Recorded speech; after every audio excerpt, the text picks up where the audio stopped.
So I recently put an air compressor in my attic and it causes the floor to vibrate a little bit, or the ceiling, I guess, to vibrate a little bit. And my Mr. Heater has always made a rattling noise, as you will hear.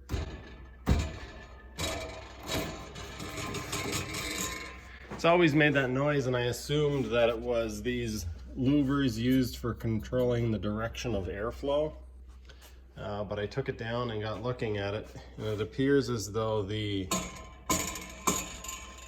tubing for the heat exchanger may be double walled, and I think that's actually, the vibration seems to be coming from actually inside there.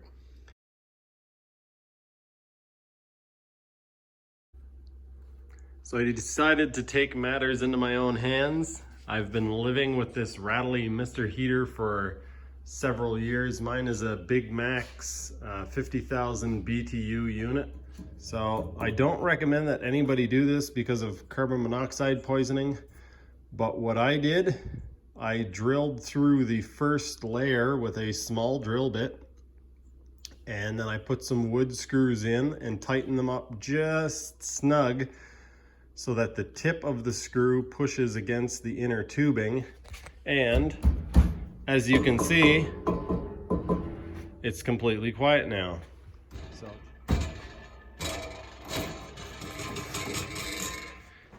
I sent Mr. Heater a message asking them if this was a common problem and if replacing the heater would solve the issue. I just sent it now, so they haven't gotten back to me, but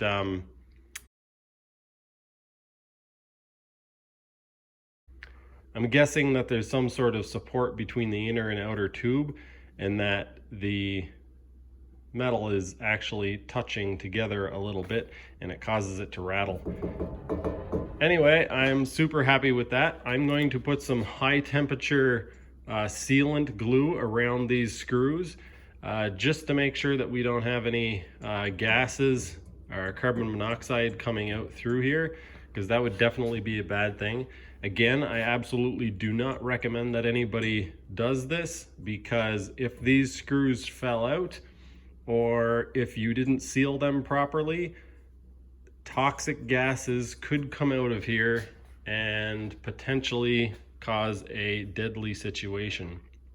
I thought I was going to have to take the cover off and put a whole bunch of these in. I thought I was going to have to basically put some in from the other side and some in from here and then some in from the front, but yeah, 3 screws solved the problem. So there you have it. I used the belt sander to sand down the end of the screw a little bit so it wouldn't poke through the inner pipe, and now I am using some high temperature silicone. I've dabbed some around the hole. I've already tried it with one, so I'm going to use lots of silicone, put it all over the threads.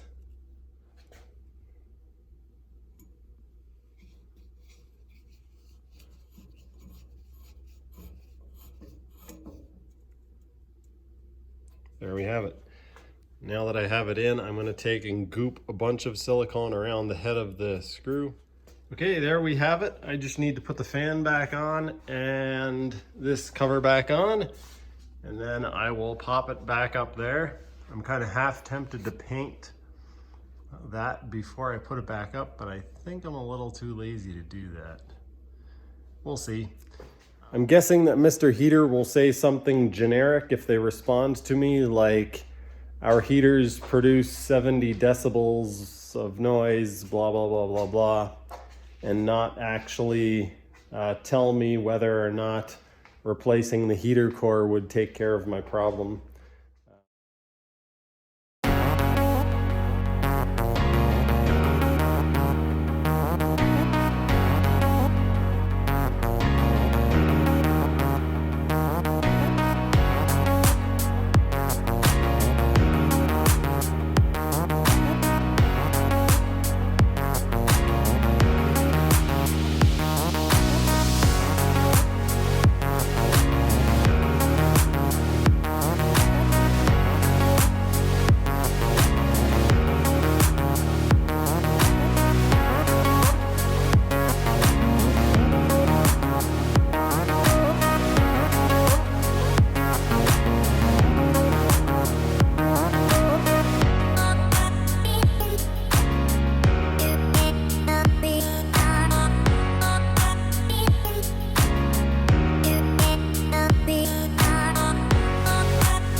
Okay, so I did get the heater installed.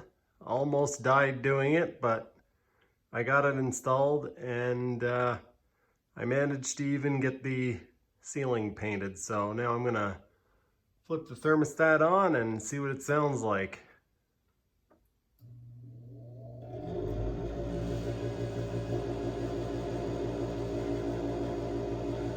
A lot quieter than it was. Still has a little bit of a sound vibration from the exhaust fan. There goes the igniter.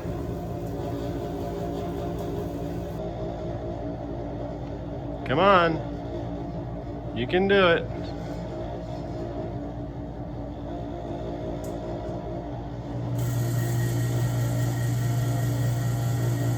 Yeah, we can still hear a little bit of a vibration. Not nearly as bad as it was, but there definitely is a little something. Anyway, that's as good as it's gonna get. So that's the end of this video, and I'll see you guys next time.